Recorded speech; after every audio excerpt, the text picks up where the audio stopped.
games like this? What did it take to make that, big clutch play at the end of it? Yeah, like a couple plays before, BP and the staff was telling me to take the first shot because I had the same exact look. So I knew as soon as I caught the ball the next time, I was like, man, I done lost to these dudes too many times. I got to knock this down to seal the deal. So. Jalen, what was it about that defense kind of picking y'all up at half court that was difficult to crack sometimes? Their defense? I just think because they're kind of long, they're athletes, they're SEC players, and they just played really hard like they've always played. It just wasn't nothing really special. Like that's what we knew they was going to come in and do. So. Stay on the far left. Jalen, just through this eight-game win streak, you've been on a really impressive tear. Just what's, I guess, been working for you through this win streak? I don't know. Actually, like before games, I actually haven't been feeling like well. Like I'll like wake up in like a little bad mood, but like it's working. So hopefully I wake up every morning in a bad mood and keep playing the way I'm playing. So. In the front line. Jalen, coaches expressed his confidence in you being able to pull the trigger. What were you seeing out there tonight in terms of shot selection and choosing your spots? So those guys, like, they switch a lot. So we knew, like, the slips and those things were, like, open. And I trust my coaching staff and my teammates in making those plays. And a lot of them we knew, like, they fly balls, like ball fakes and all those things. So we knew those things. We moved the ball around. We knew good things were going to happen. Stay in the front right, Ryan. Jalen, I believe that was your 100th career win. Was that one of the biggest shots of your career, you feel like, that three? Definitely. I feel like that's one of the biggest shots in my career for sure.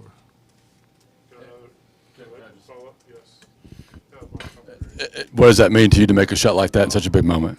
I mean, to me, it was just another shot, I practice that shot all the time, like before practice or after practice, so it was just like another shot to me, but obviously it was big. Texas A&M, again, like, they beat me up pretty well the last few years, so it was good to just make that shot, and I had confidence in that one, so and it went in. We got two more on the left. Matt and Go for it first. Jalen, only 10 second chance points for them. They got a lot of offensive rebounds, but what was working for you guys to be able to keep them from being able to put the ball back up when they got the offensive board? We knew once those guards or whoever was that first shot was going to be like, they trick them off a lot, but we knew we had to hit the guys coming in like Garcia and Coleman. Like, we knew those guys were very physical and strong, so we just tried to do better in that second half of just hitting them, getting them out the way, and just being physical. Just even a little nug would like affect like their timing of layups and putbacks. So that's what we were trying to do. And just following up on that, you guys did not allow a basket for the final 9 minutes and 15 seconds of the games. How do you guys pull that off? Dang, maybe we should just stop fouling. We win by 20.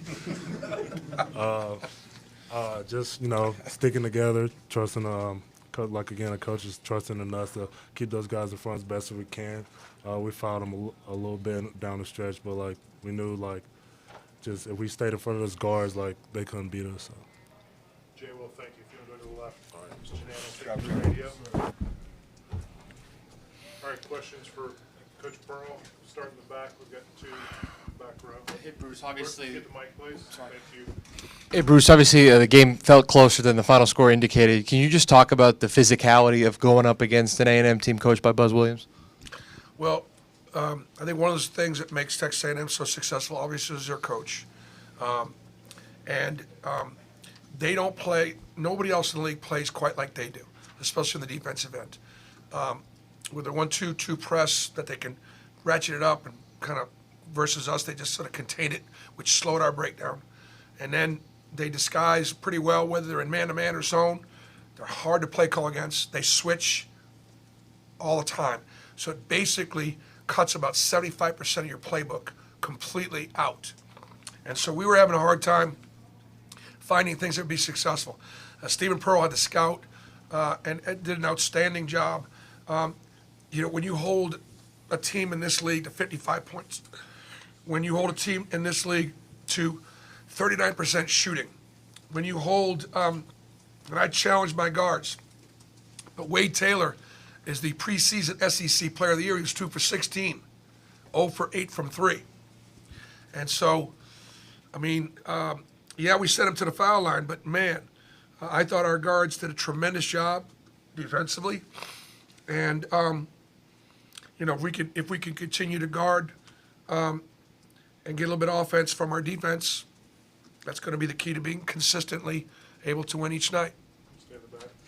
Bruce, going into the final media timeout, this is still anybody's game. It's really close, and then you end up winning the game by 11 in the last 4 minutes. What does that tell you about this squad and kind of what they can do down the stretch in this season? I do think they showed some poise.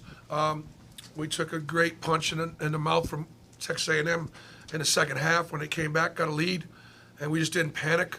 We talked about in that last timeout, hey, man, we were at that point, I think we were up 2 with, 4 or so minutes to go.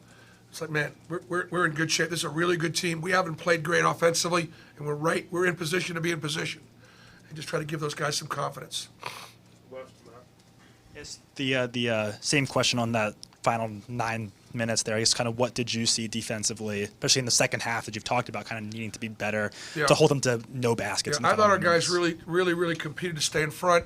I thought that, there was again, we fouled them a few times at the rim.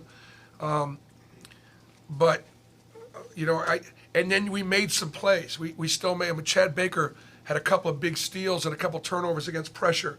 And so, you got to be able to make plays. We turned them over 19 times. And so there were a couple of key turnovers against pressure. And the under basket out of bounds, we turned them over. Chad made 2 big plays, 2 big possessions. Coach, obviously it's early in the season. Again, before the season, you said that this would be the greatest balance of minutes that you've ever had on a team. Do you think this could be one of the best teams you've coached here at Auburn? It's way too early to tell. This has been one of the hardest working teams that I've had.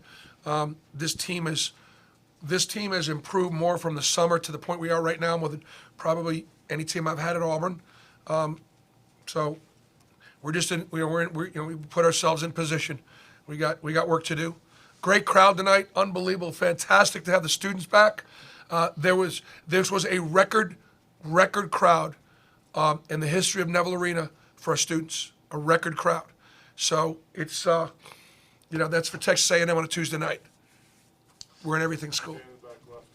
Bruce.